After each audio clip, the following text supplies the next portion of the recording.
এটা হলো আইফোনের শোরুম। দেখুন, টিআরএক্স মার্কেটের ভিতরে আইফোনের শোরুম, খুবই সুন্দর। কত মানুষ দেখুন, অনেক মানুষজন আছে এটার ভিতরে। দেখুন, এটা হলো আইফোনের শোরুমের উপরে,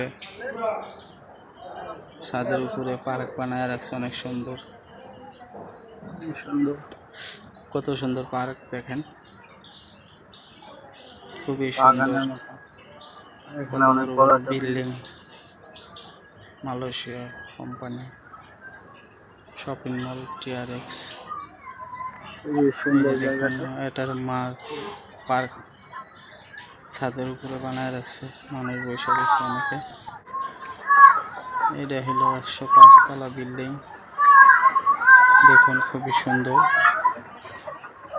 বিল্ডিংটা। এটা হলো আইফোন শোরুমের ছাদের উপরে জায়গা। এলো বিল্ডিংটি দেখা যায়, ওই সাইডে একটা নতুন বিল্ডিং আসছে, খুবই সুন্দর। মার্কেটটি যে যাবেন সেই বুঝতে পারবেন কত সুন্দর মার্কেট, না গেলে বুঝতে পারবেন না। এটা হলো উপরের সাইডেতে, নিচে হলো দেখুন, এই যে হলো শোরুমের উপরের সাইড, এই হলো বিল্ডিংটা।